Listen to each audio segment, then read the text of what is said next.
Woo! Down go the Yankees!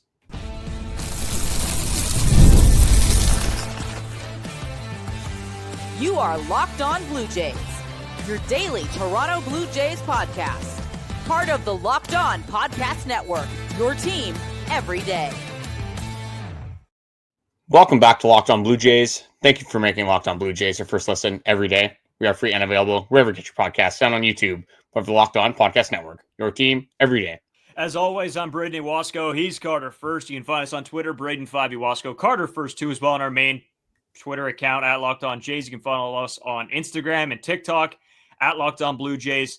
And if you're new here to YouTube or you haven't done so already, hit the subscribe button. We're getting close to the 3,000 mark, and that's all thanks to you guys. So shout out all of you guys that have been sticking with us all season long into last year. We're rolling right along. The more you get, the better. The more fun it is having conversations with all of you guys. So hit that subscribe button. It does mean the world to us. That was sick. What a game. I don't know if I've ever been that excited watching the Yankees just boot balls all over the diamond. I mean, don't get me wrong. The Blue Jays are first in the AL, tied for first in the entire AL. And I think what excited me the most was just how that game came to be. We'll get into all that and more. But Carter, my man, how are you feeling? I'm feeling good. We just got entertained to a T there. Like, not exactly what I was expecting, but this is what the Yankees did today.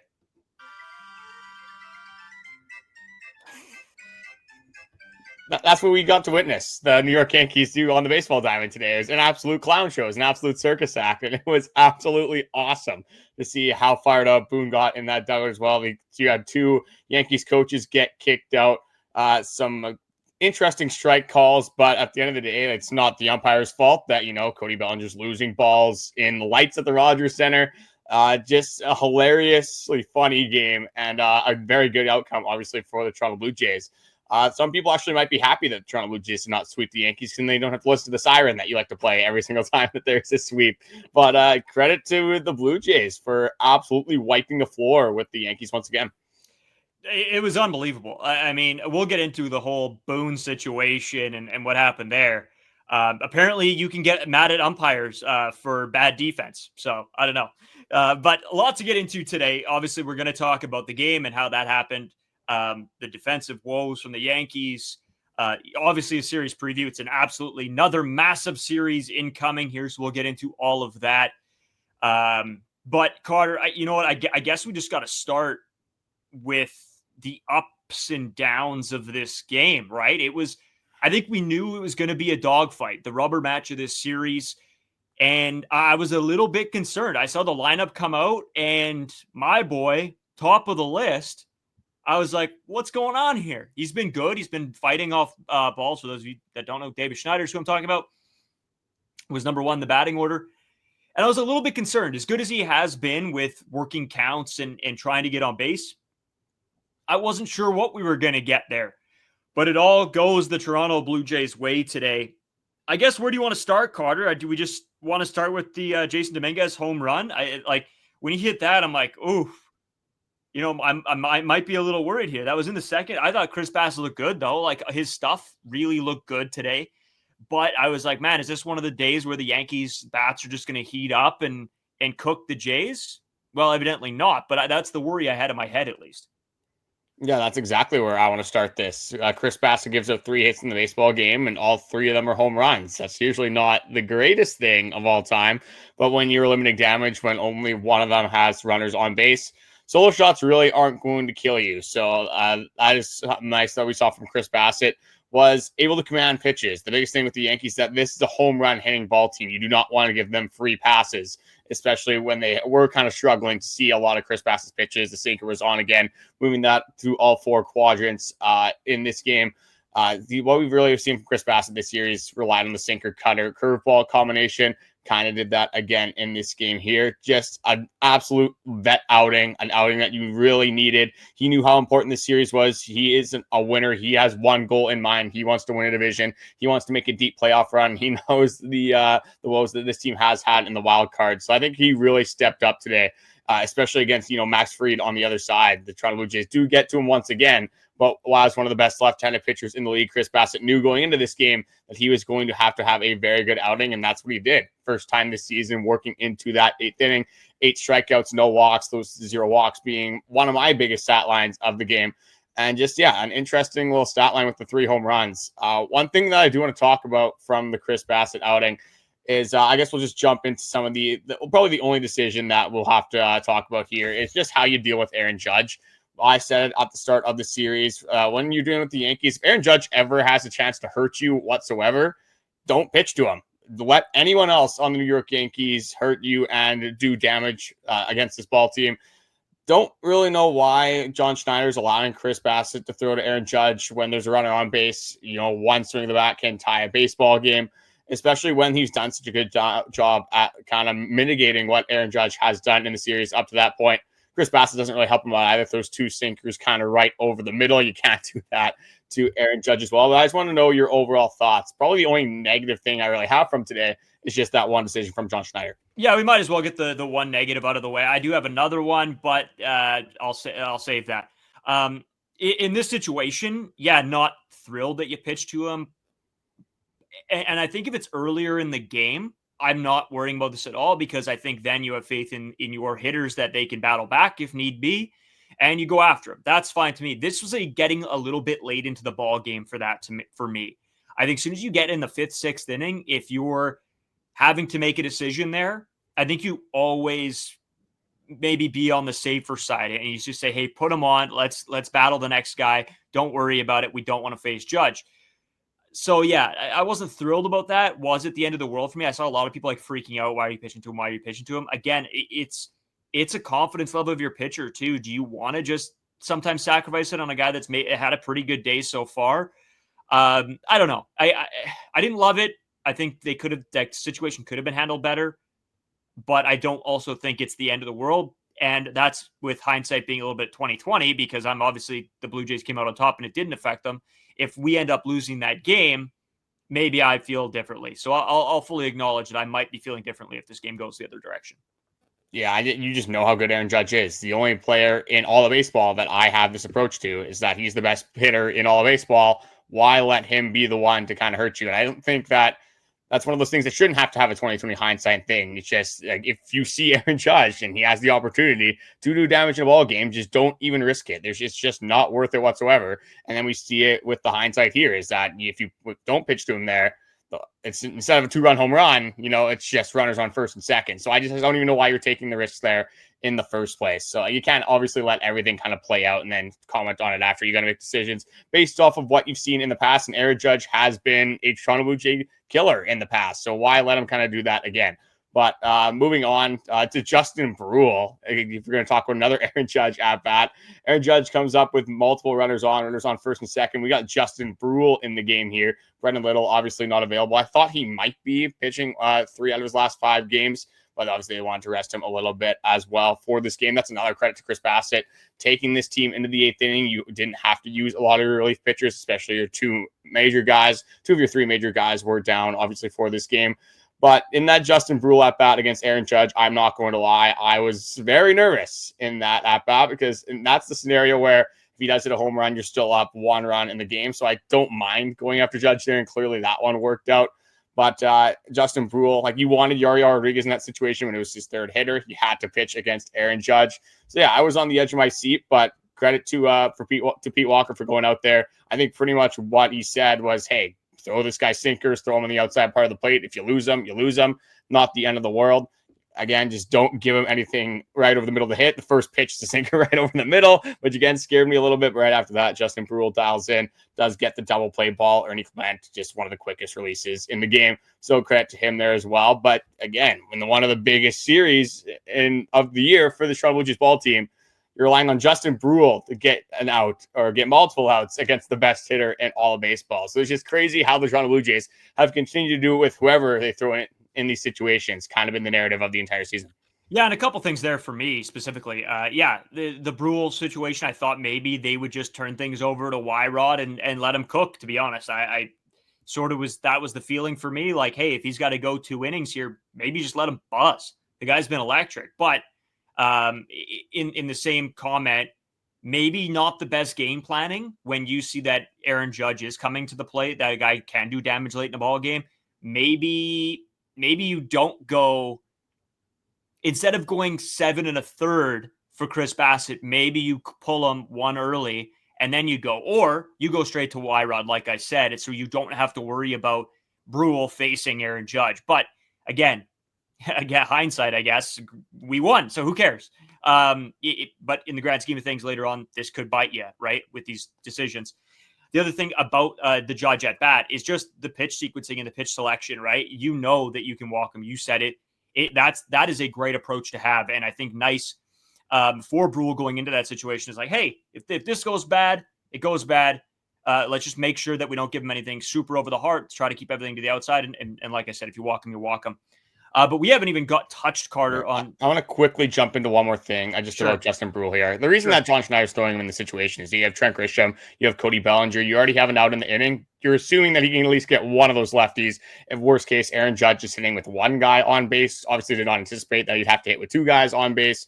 But you wanted Justin Brule to at least get one of those two outs, was not able to do that. Not exactly the situation that they wanted, but credit to Justin Brule for getting out of that. But yeah, I just throw it back over to you to kind of continue on. Yeah, no, and you know what? Again, we can talk about the pitching all the live long day, but really, that's not where this game was decided. The pitching on both sides, I don't think, was horrible.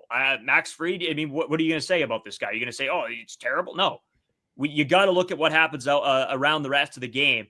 And what that leads us to is just the straight defense of the New York Yankees. We want to touch on, obviously, the Aaron Boone situation as well. So we'll come back right after this short break. We'll touch on everything I just brought up because there is still a lot to go over from this ball game.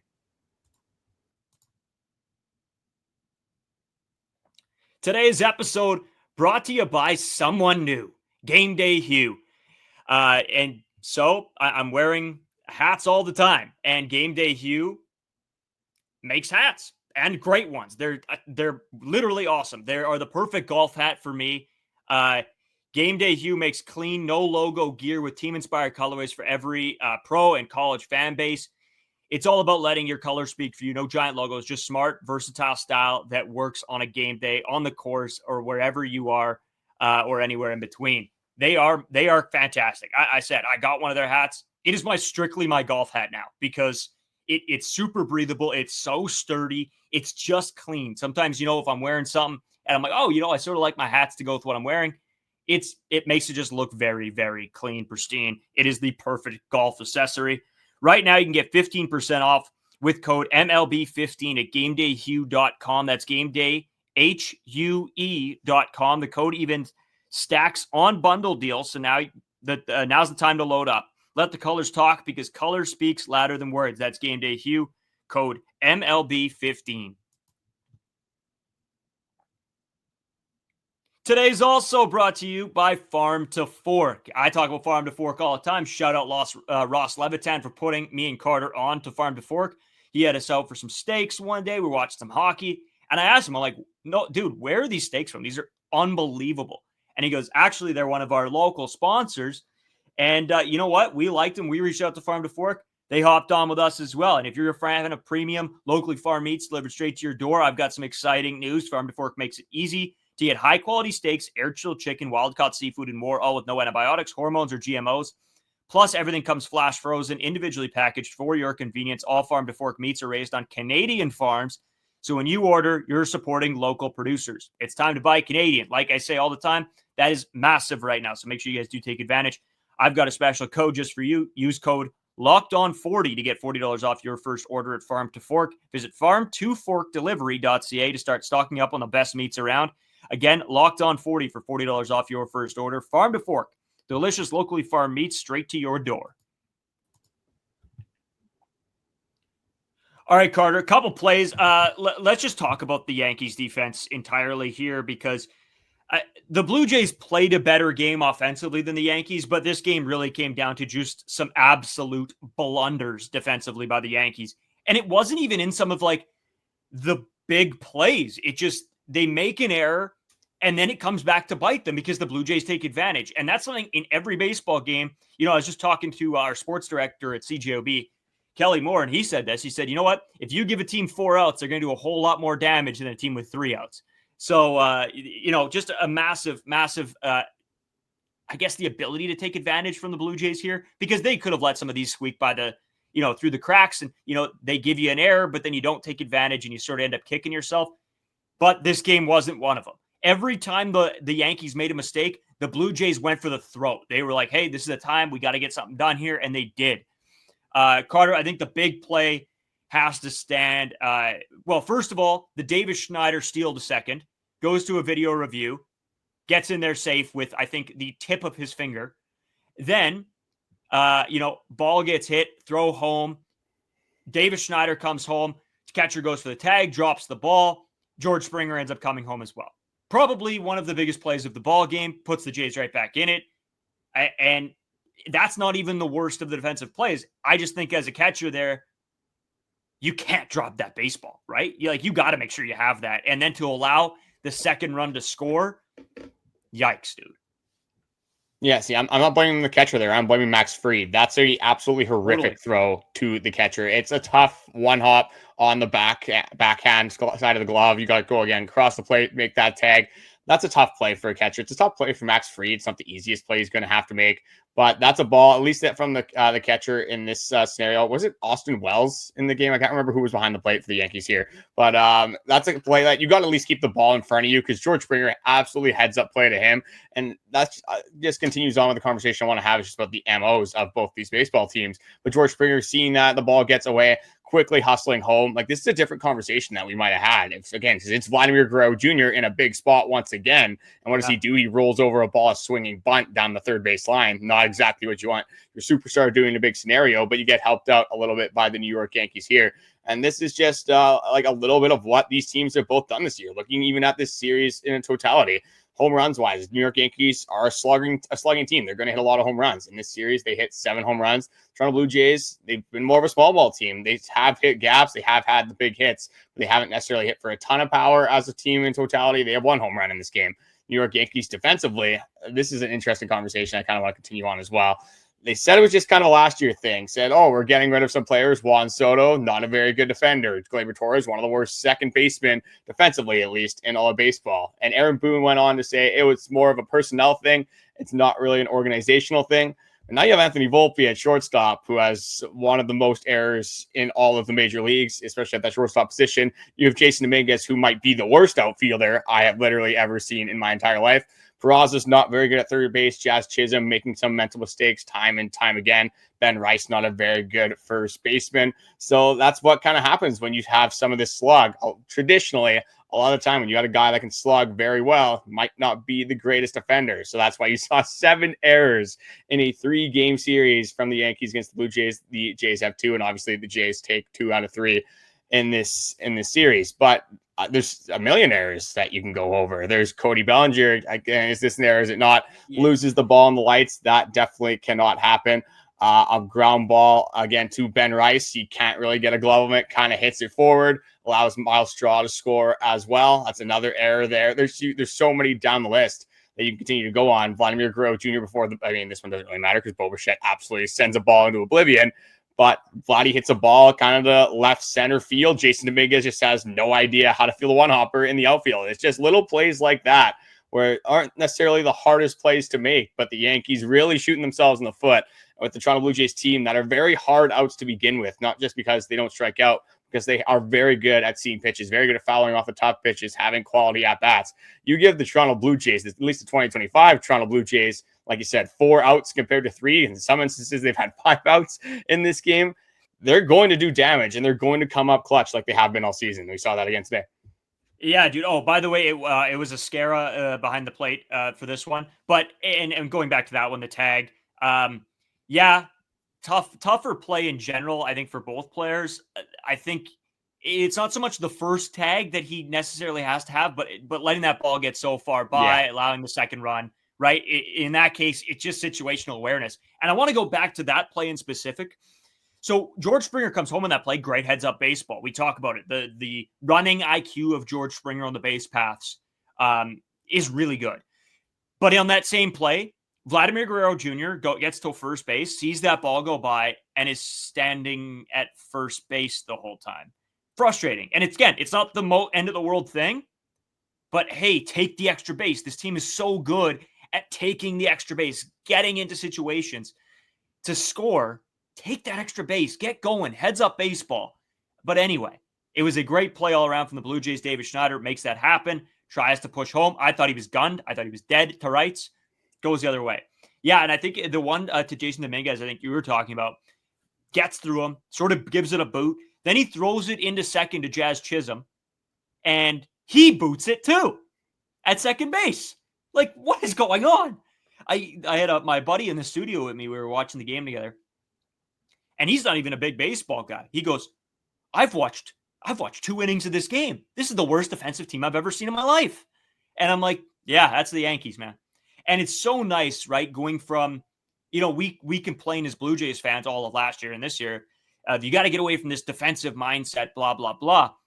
But if as soon as your defensive baseball team can go out there and play very, very well offensive, man, it's a huge difference. It's a lot easier to go that way than it is to go from a really good offense with a terrible defense to a great offense and a great defense. They're not going to have that ability to make the switch. So I think as Toronto Blue Jays fans right now, we got to be over the moon. You just watch the Yankees put themselves into an absolute hole because of their own stupidity and terrible defensive play. This game, like I said, the Blue Jays probably deserve to win, even if you just look at the stats. But the Yankees did definitely give a couple handouts to this team. This wasn't all the Jays.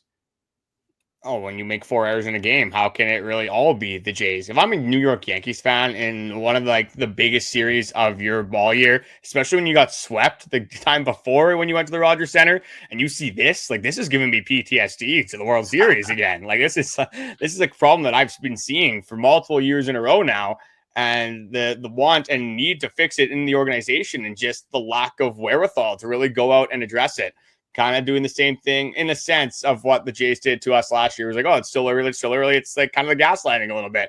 The Yankees like, oh, our defense has gotten better. You've seen it. Look, we're going to be better. We're going to be better this year. And then in big scenarios, especially when you're the Blue Jays, which are very good at putting the ball in play, you see that tends to put pressure on a lot of these defenses, especially when you're the Yankees defense that has been prone to having holes.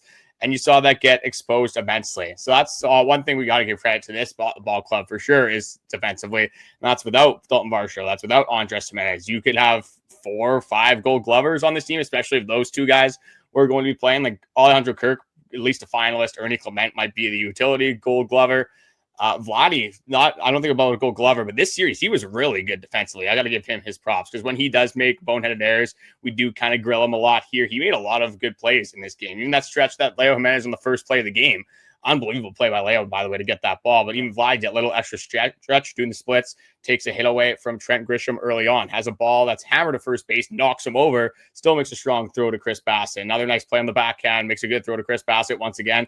It's those little plays that we've seen, those little defensive plays, the little base running moves. It's just those little things that you do day in and day out that, especially when you don't do them well, they stick out like a sore thumb. We see that in what the Yankees were doing pretty much this entire series. Yeah, and Vlad had one bad play today, and that was pretty obvious, but then he made up for it because he had 4 really nice plays I thought he had as well. Yeah, it's baseball. It's going to happen, right? Even the best defenders are going to screw up once in a while. And you know what? For all the garbage that we give Vlad, and I know we talk about it sometimes, people are like, oh, why are you so negative? Well, we're going to be people that point out negatives. We have a podcast. I mean, we're not going to gloss over anything.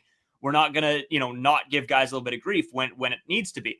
But in saying all of that, I wanted to say this as well, that as much as, we may think that Vlad needs to do more and whatever else, he still is, without a doubt, the heartbeat of this team. Like, everything still runs through Vlad. So you got to give him props on being that guy. I think above and beyond, he still is the franchise player.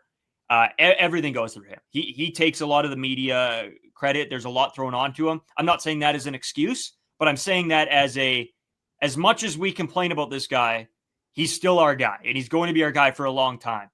So I didn't, whatever, because we had some people saying, oh, why are you guys giving any grief at all? Well, we're going to give grief, but we're also going to give props. That's why we're here. So anyway, going off of all that, I do want to talk before we hit the break, Carter, about Boone's ejection too. Because, man, I don't know if the only time I've seen Boone that angry before was, I think, when he went on to John Boy and started yelling at them too. I think John Boy was a little concerned, but he looked like this ump today. It was this for a quick second. Yeah, he had some reason to be upset. I think a lot of it was just seeing what his team did defensively and on the base paths. Just a little bit of the game feel probably got to Aaron Boone in that moment as well. But there was a pitch to Peraza earlier on in the game that might have been, 5 inches above the strike zone. And then that last pitch to Anthony Volpe, obviously his players aren't happy about it either. Was it the hitting coach? One of the coaches got ejected before Aaron Boone as well. Boone kind of goes out there. Wasn't sure if it was him initially. He seemed pretty calm for a guy that just got ejected. So I'm like, okay, there might be another domino to fall here. And then obviously there was kind of giving it back to him just as much as receiving on the home plate umpire's end. Can't remember his name. Something Gonzalez, I believe it was. Besides the point. Not the greatest game from the umpire, obviously, but other than really that Giants game, the third game of the series that the Jays just played, because that was actually really bad towards the Giants, I will give them the benefit of the doubt there. But in most scenarios, when there's like the odd call, especially when we've seen it against the Toronto Blue Jays so often this year as well, just umpires in totality aren't that good, and I feel like they're progressively getting worse. Some people like to bring up the conspiracy theories of, they want the ABS system, and just another reason to do that. That's a completely separate point. But I think the human error that umpires still possess is still, it makes for interesting baseball games. It makes for big moments like this. So that's why I think I'm always going to be on board with the umpires still having that personal impact, especially when it's against your AL East rival in the New York Yankees. Yeah, and one more thing I wanted to throw in there was I think it was Vladdy's last at bat where he gets called on the check swing and gets pretty heated. And he was sort of going at the ump a little bit too. John Schneider comes in. And again, we give a lot of grief to John Schneider. I think this was a perfect way to handle that situation. Instead of going off at the ump and whatever, he realizes that they're up in this ball game. They want to close this out and get the series win over the Yankees. He doesn't want Vlad to lose it. So he steps in the middle, talks to the ump. Seemed like it was pretty understanding. Vlad absolutely went on that swing. I watched that back. 100% a swing. And so I think, again, shout out John Schneider, handle that situation really well. There's times where I want John Schneider to fly off the handle and go and get tossed. Great handling of that situation. Yeah, you're up 8-4 going into the ninth inning. You don't need your first baseman getting kicked out in that scenario. Like, you trust Yariel Rodriguez enough that he can get 3 outs before he gives up 4, and God forbid something like that happens, you have another reliever. So I think just good wherewithal by John Schneider to kind of realize what the situation is, realize, hey, it's probably not worth it for Vlad to get this fired up, make some distance between Vladdy and the umpire. That's always going to be beneficial for a ball club. But there's one quick thing I do want to talk about before we do go into another massive series this year. And luckily for the Toronto Blue Jays, things aren't going too well for the team that they're going to be playing after this Yankee series. But credit to the Blue Jays for winning the series already. There's still another series left against the Yankees, but they've won the season series, being up 7-3. And they play 13 games this year. The magic number is 7. So that's pretty much the Toronto Blue Jays getting like an extra game up on the New York Yankees. They have the same record. Now the Blue Jays do own that tiebreaker. They would own the AL East. They would own that extra wild card spot if somehow it does go down to that. So that's one thing we haven't really seen this ball club do. It feels like in the past, in 2022, 2023, a lot of the times when they're in the running with a lot of these teams, whether it's the Mariners, the Twins, the Guardians, whoever it ends up being, it seems like they always are on the bad end of things. It seems like they're always on the other side of the season series, and they can't win a lot of these season series that really matter, especially down the stretch. That's why these games earlier on the season, where you play maybe the Mariners, you're playing the Astros, you're playing whoever it may be, those are the teams that you're going to be battling against down the stretch in these playoff scenarios. So those wins against AL opponents, not just against the AL East, but against the AL in general, can be so important, especially for those tiebreaker scenarios when the American League, right now at least, maybe the big bad Blue Jays are starting to take it over a little bit here, along with the Houston Astros being tied now for the best record in the American League. But a good spot to be in, especially when the Yankees will probably stick around and obviously be massive buyers at this trade deadline. Yeah, and you know what, Carter? Sorry, I do have one more thing I want to throw in as well. And this is a shout out to, one of my good buddies, Ross Levitan. I got to read this tweet he put out today. Eric, it's AME Eric. And I got to give a shout out to those two guys. This is what Ross Levitan tweets today. Locked On Senators. Huge guy in the Senators, media world. Probably the biggest there is, to be honest with you. He goes, very close to jumping on the Blue Jays bandwagon. Might be a September call-up situation. Eric then goes, "Locked on Jays?" ? And Ross Levitan then tweets at me, "Sup?" And so then it got a bunch of the fans excited. I then tweeted back saying, hold on, let me just pull it up here. Sorry. I should have had this ready, but I did not. Wait, I got said, something. Oh, you got bring it. the Okay, cool. boys and hop on the wagon. That is the Toronto Blue Jays. Bunch of tweets, bunch of likes. It was awesome to see some of the guys that, are maybe hockey fans, whatever, getting in, getting back. Canada's team. Let's rock. See, and usually for me, when I look at my favorite fan bases and my favorite sport teams, I usually don't love when my friends just jump on the bandwagon, but we haven't had it since 2016. Like, this is something that we haven't really enjoyed in a very long time. So bring everybody on. Bring Yankees fans if they want to jump aboard right now. Bring Rays fans. Bring the Orioles. I don't care who it is. We're taking everyone in, and this is hopefully going to be that magical season.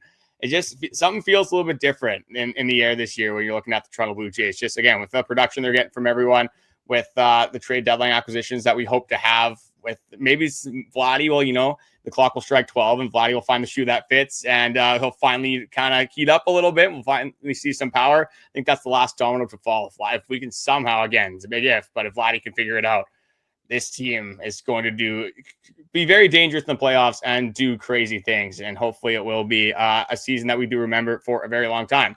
Before we do preview the Detroit Tiger series, I just wanted to give it up for Jamie Campbell, just because of what he said immediately after the Yankees did lose the game to the Jays. And if you guys remember, he did bring up the brooms. Michael Kay kind of called him out when he did that on the broadcast, even though Jamie Campbell does that for every single series sweep. It's not just because the Yankees are special. This is what he says live on the broadcast right after the game ends. He says, the Yankees defensively are an atrocious baseball team. And you could not be more right, Jamie Campbell. That was hilariously funny watching the Yankees just time again fumble baseballs, kick them over, kind of playing like a soccer game in the middle of the infield at times.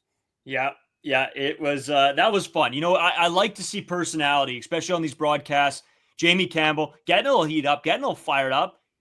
We're all Blue Jays fans. We all got a little bit of resentment towards the Yankees, and that is what it is. Other people are just going to have to deal with that. Get on the bandwagon. We have a huge series coming up. The Toronto Blue Jays, the Detroit Tigers. We'll be right back. Today's episode is also sponsored by Monarch Money. Ever check your bank account and wonder, where did all my money go? Between dining out, online shopping, and entertainment, it's easy to lose track. That's where Monarch Money comes in, your personal CFO, giving you full visibility and control over your finances.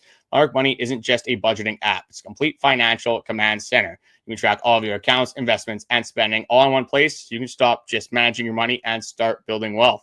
One thing that Brayden realized pretty quickly when he got Monarch Money is he's been spending way too much money on alcohol, on hot dogs, and hot dog wieners. He realized after his failed attempt at the 999 challenge that he needed to overcome the odds. He needed to focus on this achievement, and it's been breaking the bank a little bit. If he had Monarch Money, he realized, hey, Brayden's probably not that serious. You don't need to spend, half of your paychecks just trying to complete the 999 challenge. But on a serious note, if you guys do have some spending issues, whether it's on clothes, it might be Jay's hats, it might be food. I know I had a little bit of a food problem moving into the big city, having so many things available to me. Monarch Money is a perfect financial command center that can help you limit your spending and save money for your financial future. So you can take control of your finances today with Monarch Money and use code LOCKEDONMLB at monarchmoney.com for 50% off your first year. That's monarchmoney.com, code LOCKEDONMLB for half off your first year.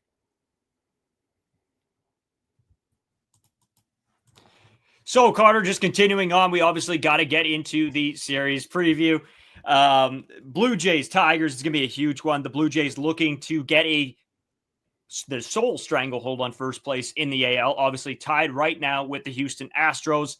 I'm sure Jim Toth is jumping up and down right now when the Jays now, eventually play the Astros. We might have to have Jimmy down just to, make fun of each other. I don't know what it's going to be, but it's going to be interesting. That's for sure. Carter, I got the pitching probables pulled up here for the series, so I'll get into those, and then I'll send it over to you.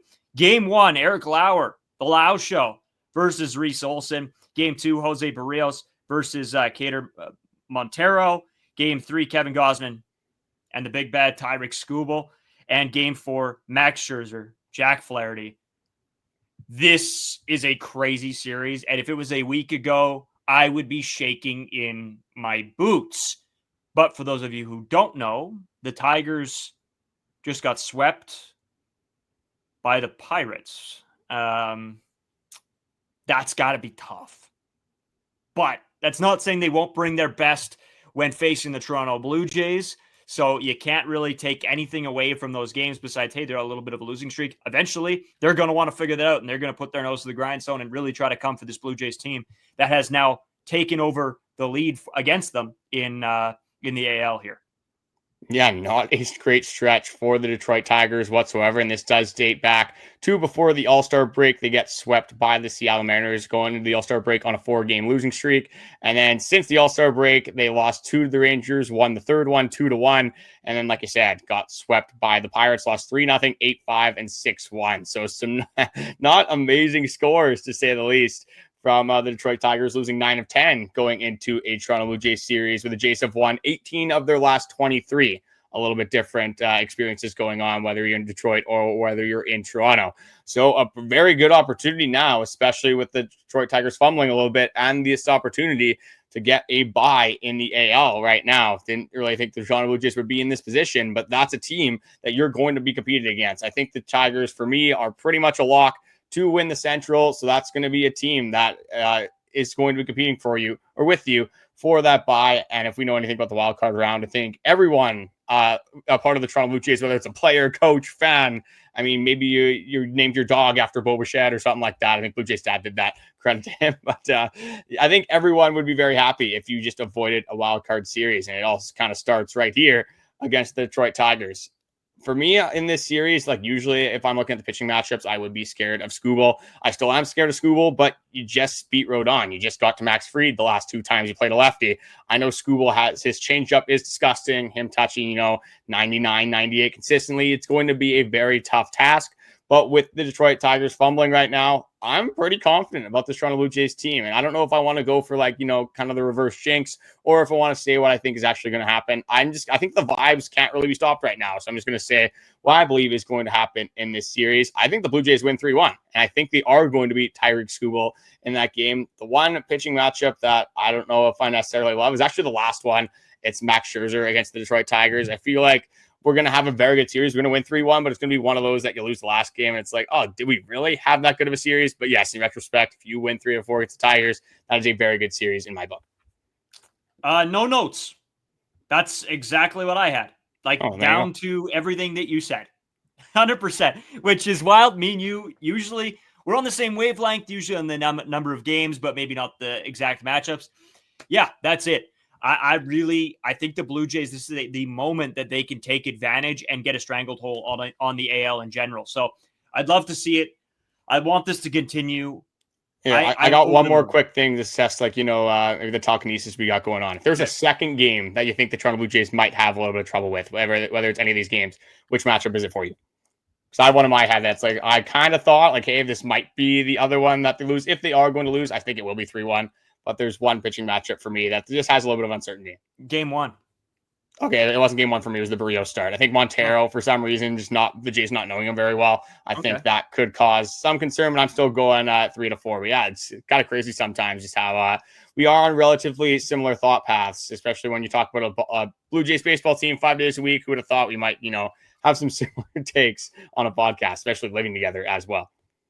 Yeah, it's like we don't see enough of each other. We do a 999 challenge together, then we hop on the podcast. Yeah, by the way, I feel, probably a million times better than I did last night. This morning, not that fun, especially with the Yankees loss. I was going to ask you, how are you feeling? How are you feeling? Not ideal. I could definitely tell that I had a lot of beers and a lot of hot dogs the night before. And again, it might have been a little bit better if I had a Yankees win. But yeah, waking up, not the most fun. So I'm actually surprised. I feel pretty good for this podcast. And maybe it's because, again, the Toronto Blue Jays wins can influence my mood a little bit. But yeah, I feel pretty good right now. But definitely happy that the 999 challenge is a thing of the past for this podcast, at least for now. Yeah, I woke up at 9:30, so I felt great. I went into work, felt awesome. Stopped. I grabbed a quick water in the morning, and yeah, never looked back.